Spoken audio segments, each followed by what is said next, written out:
మాతృదేవోభవ, పితృదేవోభవ. ఇప్పుడు మనము గురువు యొక్క అతిచారము, ఈ అతిచారంలోనే మళ్ళీ గురువు వక్రగతి, వీటి గురించి మనం చర్చించుకోబోతున్నాం. ఇదొక విచిత్రమైనటువంటి పరిస్థితిలో ఉంది. ఎందుకంటే సామాన్యంగా ఎప్పుడు కానీ చాలాసార్లు ఇలా కూడా జరిగి ఉంటుంది, చాలా కాలానికి ఒక్కోసారి జరుగుతూ ఉంది. గురువు అతిచారం వల్ల ఉండవలసినటువంటి రాశిలో కాకుండా ముందు రాశిలోనికి వెళ్ళటాన్ని అతిచారంగా మనం చెప్తూ ఉంటాం. అదేంటంటే ఆయా గ్రహాలు వాటి వాటి కక్షలో తిరిగేటటువంటి ఆ కక్షను బట్టి వస్తూ ఉంటుంది. అది ఆ విధంగా అతిచారంగా అంటే ముందుకు వెళ్ళినట్టుగా మనకి కనిపిస్తూ ఉంటుంది. చిన్న గ్రహాలు కొంచెం స్పీడ్గా వెళ్ళేటప్పుడు అవి వెనకబడినట్టుగా ఉండటం, ఇట్లాంటి మార్పులు చేర్పులు జరుగుతూ ఉంటాయి. ఇవన్నీ వక్రం కానీ అతిచారం కానీ ఇవన్నీ కూడా. ఇక్కడ మిథునంలో ఉండవలసినటువంటి గురువు అతిచార ప్రభావంతో కర్కాటకంలో ప్రవేశించారు. ఈ కర్కాటకంలో ప్రవేశించి ఉండగానే ఇక్కడ గురువు మళ్ళీ వక్రం, అందులో వక్రగతి కూడా ప్రారంభమైంది. ఇది ఎప్పటి నుంచి ఎప్పటి వరకు అన్నట్టయితే మిథునంలోకి ఎప్పుడో వచ్చారనుకోండి, మిథునం నుంచి కర్కాటకంలోనికి ఎప్పుడో వచ్చారు గురువు, ఉండాల్సిన టైం కంటే ముందుగానే, దాన్ని అతిచారం అంటున్నాము. ఇక్కడ 13వ తారీఖు 11వ నెల 2025 నుండి 6వ తారీఖు 12వ తారీఖు నెల అంటే డిసెంబర్ 2025 వరకు ఇక్కడ గురువు వక్రగతిలో, అతిచారంలోనే వక్రగతి, ఇక్కడ ఈ విధమైనటువంటి ఫలితం ఉన్నది. తర్వాత ఈ అతిచారం వెళ్ళిపోయిన తర్వాత ఇక్కడ మళ్ళీ మీకు ఏమవుతుంది అంటే గురువు మామూలుగా వక్రగతిలో ఏ విధమైనటువంటి చలనం ఉంటుందో దాన్ని ఆధారంగా చేసుకుని మరలా ఆయన 7వ తారీఖు డిసెంబర్ నెల 2025 నుండి 11వ తారీఖు 3వ నెల 2026 వరకు అక్కడ వక్రగతిలో ఉంటారు. మళ్ళీ ఇక్కడ మిథునంలో, ఆ తర్వాత రుజు మార్గంలోకి వచ్చేస్తారు వక్రగతి వీడి. ఏమండి, ఇది ఒక విచిత్రమైనటువంటి పరిస్థితి అన్నమాట. ఇక్కడ మీకు వక్రగతి కానీ, ఈ స్తంభన కానీ, ఈ అతిచారం కానీ ఇవన్నీ కూడా ఇవన్నీ ఒక కోవకు చెందినటువంటివి. ఈ ఒక కోవలోనే భిన్నమైనటువంటి నడక, చలనం మనకి ప్రదర్శిస్తూ ఉంది ఇక్కడ. ఈ విధంగా ఇప్పుడు ఏంటంటే మనం ప్రస్తుతం ఉన్నటువంటి పీరియడ్ని బట్టి మొదటగా మనం అతిచారంలో ఉన్నారు కాబట్టి ఆ యొక్క వద్దాలు చెప్పుకుందాం. 13వ తారీఖు 11వ నెల 2025 నుండి 6వ తారీఖు డిసెంబర్ నెల 2025 వరకు ఈ కాలం అంతా కూడా కర్కాటకంలోనే ఉండి అతిచారం వక్రగతి ప్రారంభమైంది. ఇక్కడ వరకు 12వ నెల వరకు అక్కడ ఉన్నారన్నమాట, ఉంటారు. వృశ్చిక రాశి వారికి గురువు వక్రగతి ద్వారా 2 రాశుల్లో సంచారం చేస్తూ ఉన్నారు. ఆ ఫలితాలు ఏ విధంగా ఉంటాయో తెలుసుకునే ప్రయత్నం చేద్దాం. నిజానికి గురువు మిథున రాశి నుండి అతిచార తోటి కర్కాటకంలో ప్రవేశించారు. అంటే 8వ స్థానం నుంచి 9వ స్థానంలోనికి ప్రవేశించడం జరిగింది వృశ్చిక రాశి వారికి. ఈ 9వ స్థానం అనేటువంటిదే ముందు జరుగుతూ ఉన్నది. ఈ అతిచారం ద్వారా వచ్చాడు కాబట్టి గురువు గారు ఇక్కడికి, అక్కడ మొదటగా ఇక్కడ 13వ తారీఖు నవంబర్ నెల 2025 నుంచి 6వ తారీఖు 12వ నెల 2025 వరకు సుమారుగా ఇంచుమించుగా 26 రోజులు, 26, 27 రోజులు కావచ్చు. అట్లాగా ఇక్కడ ఈ కాలంలో మీకు భాగ్యస్థానంలో ఉంటున్నారు. భాగ్యస్థానంలో ఉన్న రోజుల్లో మంచి ఫలితాలన్నీ ఇవ్వబోతూ ఉన్నారు. ఏ విధమైన ఫలితాలంటే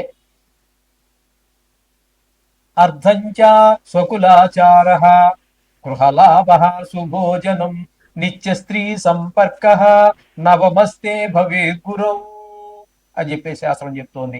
అంటే ధనలాభం ఉంటుంది, కులాచారాల మీద మంచి మక్కువ ఉంటుంది, మనం ప్రేమ ఉంటుంది, వాటిని ఆచరిస్తాము, శ్రద్ధ ఉంటుంది.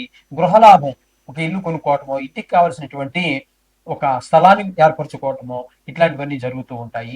అలాగే భోజన సౌఖ్యం, ఈ భోజనం టైంకి తినడం ఒక అదృష్టం, అలాగే మంచి భోజనం దొరకడం కూడా ఒక అదృష్టం. అలాగే నిత్యము స్త్రీ సౌఖ్యం కూడా ఈ 9వ స్థానంలో గురు సంచార కాలం అంతా కూడా స్త్రీ సౌఖ్యం కూడా చాలా బాగుంటుంది. దానికి ఏ లోటు ఉండదు అని చెప్పేసి శయ్యా సుఖం అంటారు తెలుగులో, ఇంగ్లీష్ లో బెడ్ కంఫర్ట్స్ అంటారు.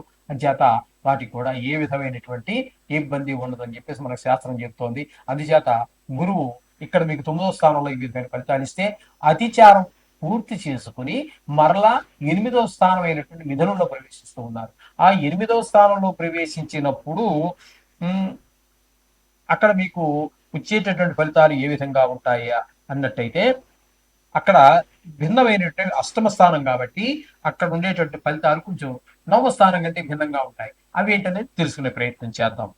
చోరాగ్ని నృపభీతిశ్చ గాత్ర గంభీర నాశనం నిష్ఠురం సాహసం క్రోధమష్టమస్తే గురో భవేతు.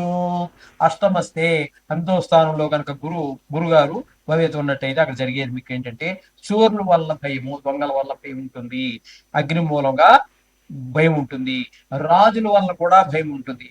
అంటే ఇప్పుడు రాజులు ఎవరు లేరు, మన పై అధికారులే, వాళ్ళతోటి కొంచెం అంటే ఇప్పుడు మరి అక్కడ ఉద్యోగం చేస్తున్నాం, అక్కడ ఉన్నవాడే మనకంటే హెడ్ ఎవరో ఉంటాడుగా ఆయనే. అలాగే ప్రైవేట్ ఉద్యోగం, లేదా మనం ప్రైవేట్ ఉద్యోగం మనమే చేసుకున్నాం. అయితే వాళ్ళకి ఏంటంటే ఈ ట్యాక్సులు కూడా మరొకటి ఉంటుంది కదండి. ప్రభుత్వం నుంచి వచ్చి ప్రభుత్వానికి మనం చెల్లించవలసినటువంటి పనుల విషయ కాలంలో సకాలంలో, ఇప్పుడు కరెంట్ ఉందండి, కరెంటు బిల్లు మనం కట్టలేదు, ఫీజు తీసేస్తాడు.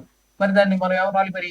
ఆ విధంగా వాళ్ళ వల్ల కట్టకపోతే వాడు ఎప్పుడు పీకేస్తాడో అని భయం, కట్టడానికి డబ్బులు లేవు, ఇట్లాంటివన్నీ. తేజోహీనం. మనం ఒక తేజస్తో ఎప్పుడు కూడా మొహం మనం నవ్వుతూ చలాకీగా ఉంటూ ఉంటామే. ఇన్ని బాధల వల్ల ఆ మొహంలో ఆ తేజస్సు ఇది ఉండదన్నమాట. అధైర్యం కూడా ఉంటుంది. ఈ విధమైనటువంటి కఠినంగా మాట్లాడటం ఇప్పుడు మనం సామాన్యంగా మాట్లాడుతుంటాం. విసిగెత్తిపోయి, ప్రాణం విసిగెత్తిపోయి అన్ని రకాలుగా ప్రశ్నపెట్టినాడు ఏముంది, ఉత్తిగానే తనకి మీద తనకే కోపం, నీ మీద కూడా కాదు, తన మీద తనకే కోపం. ఆ విధంగా అటువంటి సమయాల్లో మాట్లాడినప్పుడు కొంచెం కఠినమైనటువంటి మాటలు రావడం అనేది సహజం. ఇలాంటివన్నీ కూడా ఉంటూ ఉంటాయి. కాబట్టి తగు జాగ్రత్తలు తీసుకుంటూ ఉండండి. మీకు ఇక్కడ అష్టమ స్థానంలో ఉన్నారు కాబట్టి ఇంత చెడ్డ ఫలితాలు వస్తున్నాయి. కాబట్టి మీకు రోజు చేసుకునేటటువంటి నవగ్రహ పూజతో పాటుగా 1 కేజీ శనగలు కనుక, ఎందుకంటే మీకు ఈ గురువు వక్రగతి అయిపోయినా కూడా, అష్టమ స్థానంలోనే సంవత్సర కాలం పాటు ఆయన కొంత గడిచింది అనుకోండి. ఆ మిగతాదంతా కూడా ఆయన మిథునంలోనే అష్టమ స్థానంలోనే ఉండబోతూ ఉన్నారు. కాబట్టి మీరు ఆ శనగలు దానం ఇచ్చుకోవటం అనేది మీకు సూచన. మీరు ఎక్కడికో దూరాలు పరిగెత్తి ఏదో మరొకట అటువంటివి ఏమి అక్కర్లేదండి. అలాగే మిగతా చాలా చెప్తూ ఉంటారు. కొన్ని శాస్త్ర సమ్మతం కానటువంటివి, కొంతమంది అంగీకరించినటువంటివి, అటువంటి వాటికి ఏమీ చేయక్కర్లేదు. మీరు ఇంటి దగ్గర చేసుకోండి, మీ ఇంటి దగ్గరలో ఉన్నటువంటి గుళ్ళో చేసుకోండి, లేదా బ్రాహ్మణులు ఎవరో మీకు తెలిసిన వాళ్ళు, పురోహితుడు, గుళ్ళో పూజారు గారు ఎవరో వారికి శనగలు దానం ఇచ్చేసి మీకు దోష సంభావన ఏదో ఇచ్చేసుకుని వదిలించుకున్నట్టయితే మీరు సుఖంగా ఉండడానికి ఆ అష్టమ స్థానం వల్ల వచ్చేటువంటి దుష్ప్రభావం నుంచి బయటపడతారు. శోభం. మీనరాశి వారికి గోచార గురువు చతుర్థ పంచమ స్థానాల్లో సంచారం చేస్తూ ఉన్నారు. ఈ కాలంలో ఈ మీనరాశి వారికి ఇచ్చేటటువంటి ఫలితం ఏ విధంగా ఉంటుందో తెలుసుకునే ప్రయత్నం చేద్దాము. సాధారణంగా గురువు వక్రించుంటే 2 రాశుల్లో అనేది చాలా అరుదుగా జరిగేటటువంటి విషయం. ఇక్కడ ఎందుకు జరుగుతోంది అన్నట్టయితే, 2 రాశుల్లో ఇక్కడ గురువు నిజానికి ఉండవలసినటువంటి కాలం అంతా కూడా మిథున రాశి అంటే చతుర్థంలో, కానీ అతిచారం వల్ల ఆయన 5వ స్థానం అయినటువంటి కర్కాటక రాశిలో ప్రవేశించారు.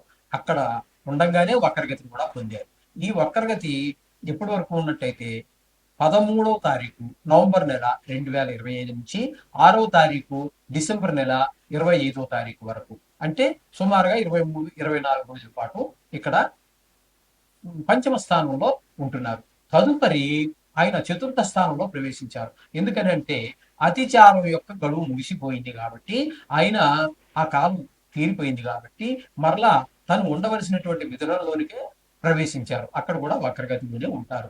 ఎప్పటి నుంచి ఎప్పటి వరకు అన్నట్టయితే 7వ తారీఖు డిసెంబర్ నెల 2025 నుండి 11వ తారీఖు మార్చి నెల 2025 వరకు ఇక్కడే ఉంటారు ఆయన. అందుచేత మొదటగా పంచమ స్థానంలోనే ఉంటున్నారు. ఆ పంచమ స్థానంలో ఉన్నటువంటి ఆ 23-24 రోజులు ఏవైతే ఉన్నాయో అక్కడ ఇవ్వబోయేటటువంటి ఆ గురు భగవానుడు ఇవ్వబోయేటటువంటిది ఫలితం ఏ విధంగా ఉంటుంది అన్నట్టయితే, అర్ధలాభంచ తథైశ్వర్యం స్వకర్మ అతిహర్షితం సదా స్వజన సౌఖ్యం పంచమస్తే భవేద్ గురో అని చెప్పేసి మనకి శాస్త్రకారు చెప్పారు. కాబట్టి పంచమ రాశిలో సంచారం చేసేటటువంటి కాలంలో ధనలాభం ఉంటుంది, అలాగే సంపద ఉంటుంది, చేసేటటువంటి వృత్తిలో అభివృద్ధి ఉంటుంది, కుటుంబ సౌఖ్యం ఉంటుంది. ఇన్ని సౌఖ్యాన్ని కూడా 23-24 రోజులు మనకి ప్రదర్శిస్తూ ఉన్నారు. తదుపరి ఆయన తన అతిచారం ముగించుకొని చతుర్థ స్థానంలో ప్రవేశిస్తూ ఉన్నారు. ఆ చతుర్థ స్థానంలో ప్రవేశించేటప్పుడు ఆయన ఇచ్చేటటువంటి ఫలితాలు ఏ విధంగా ఉంటాయి, శుభ ఫలితాలా అశుభ ఫలితాలా అనేటటువంటిది శాస్త్రం ఏ విధంగా చెప్పిందో చూద్దాం. యాచనం బుద్ధి చాంచల్యం తేజోహానిం ధన వ్యయం దేశత్యాగంచ చతుర్థ స్థానగో గురు అని చెప్పేసి మనకి శాస్త్రం చెప్తూ ఉన్నది.